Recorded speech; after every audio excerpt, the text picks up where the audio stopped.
yer ama dotere kene ni ngata mami di chunkeda enna ma sho warga ni signature no bi to be the signature na anta warga na ron ke la big set a big ama sho bo president ke new company ke new recommendation ama sho ama signature na ron nen ke de top na ni president of gino 30 yere sana sho pingere ama sho ni ona bu same ngola enna sho ni senior presidential advice ite warga to pay the paper more to office na ana ko pointing and mario amo cho ewiye ni senior presidential advisor petie yo akwayo now no kate winyu radio yo amechwa ha meti winyu politics sport union mano meti yukom dano kami ti yukom ngola ti yukom ngola yora mebe to pay yora me malisi ti warga me kongo binu cho ana ke lo copy du yutie dan ka mi tu na ram cho lu kim kanno amo cho karme minister me president bini laute beri Margarita rota ke RDC ke distribution ano te lo official na bino closing ginu kidino ti la kede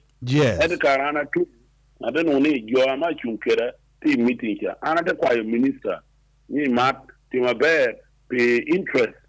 ame ana ti kede new interest ame jo kan ti kede kano mo beru kano no so around closing kan ka wora closing ni mora ko na ti buyers yin wora closing we hana ya do ko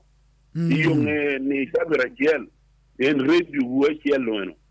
en amo te ke lo warga ameti papote di ana cho o te ke lo kan ni kwani ni radio ya do kan manager o ka un kan nga te cho alla in WhatsApp e ka pote kwano pen karana ko ni munu du beru goba en ana te ter warga chana office the president auto mo yore buma ber office the president camera tie ka yin ter warga cho chawa ke nino ke nga motor chaltie ana te unen lu chala ngate motor warga cha unwange enya te penye te ye te ko na ko na mo typing yere ate do link edo mana do binu ni do hatero ka wori of the president camera ku de nyuru na date worga na no date te playing camera do yini ten ni chim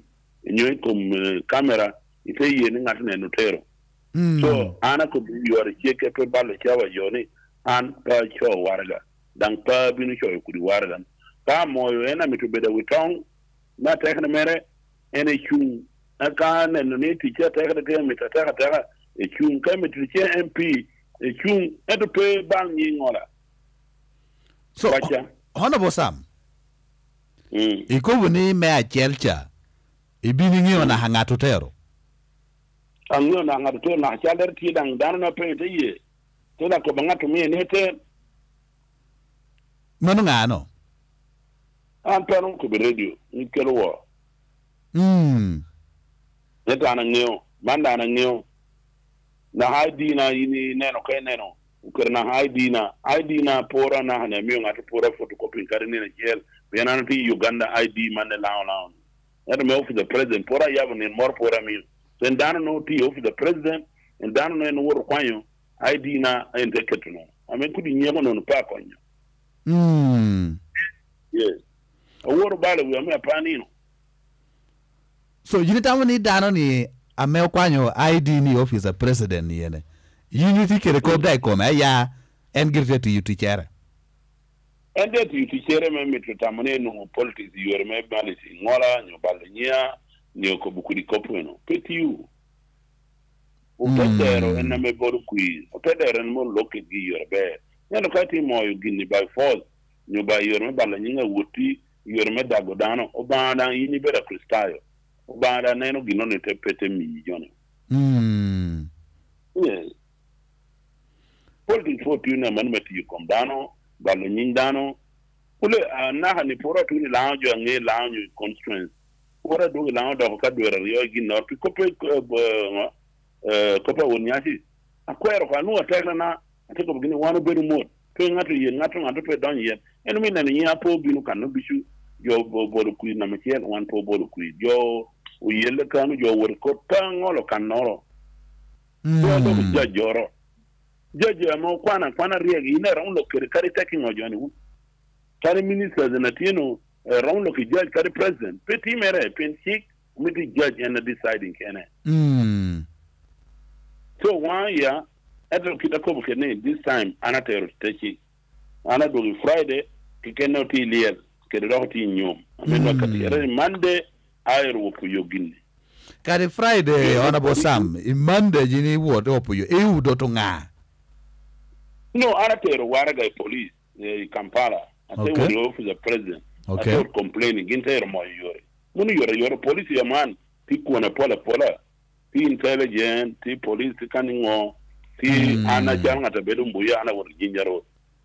awu cha ko report engineer pen meri ilogo area yini bedi here they would come ni waraga ni anu ikim amiti mo wunu yore to be signature na akel waraga me office na tergi office na warna ne de tapa me office na kana konya jamade ede pepper me president office tuker diere kaiti waraga no ne diere choni senior presidential advisor now yes pepper na office na petini amanno one duty the same pepper ame RDC duty kere jom office of president kere one advisor o tuker papa ra kiel men morno kwalto meddo diere no metam ni ngola ni cho eto goba ba premier kuritimu honorable Sam kaiti kere kopi me warga morke ken ame yini cho office of president chimi kano twale WhatsApp na mani yeno go yichimi yene mebe hotem ko nenno oti verifying kere mane ne edit paper uberu ni ngo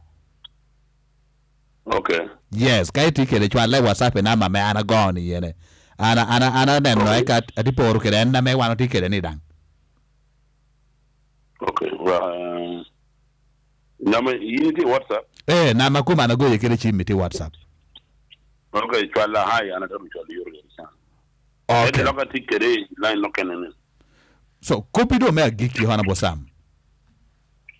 kopa ma gikitina kwa langa mete unyu radio na poge mateke be concern pendo jo awor kwa simlo jo awor twala WhatsApp no jo ma awor to commenting kopa besho ena rajo dangretie bale magana no dajo na rajo pendo du pe mari du bal ku de na tada ma cho ko ko no ni apoge mateke megin be concern keda clearing yani an pa cho warga morda pa bini cho warga okay so chuni me rure potie chuna potie unyura ene peke liko beno ichunya bere wora be pa yelo ngatoro pa malisi ngatoro pa binu ko ngatoro okay ana binu chu kere pointa kere programa kere project kere manifesto na tetum okay danga na kana campaigning pora binu lo nyi ngatal campaign na kare dur ngeo kare jo chun kere ngeo an pa lo nyi ngatoro tetum boy total honorable Sam Ngola. Thank you for watching Lango News channel. Please subscribe for more updates. Aber na hichi mbich kai tunu eka tichako moyo kopi de chion I've been radio dikonye war Friday and Saturday. I've been radio dishu. I've been unity. I've been borukana war QFM. Wa clear na nyabo lang ni party. I've been papa dishu. Kede kudi warga ini mituna dishu. Anange yokai chana actually chawan. Okay. Chwala hai matter prang. Wa chwale hai honorable Sam Ngola. Ba medigum. Medinang. Manono honorable Sam Ngola. Le Dubai kada kopere yora dan. I did one. Dubai na kada kopere. Kopere betai. Mitama ni kopi como pia ron yele ko. Ngaya lwanyi credit. No yo debit que no. Agora. Ale gine integration ni kada tia konyo wa matek. Integration ni ene. Kado mede pa moja bida.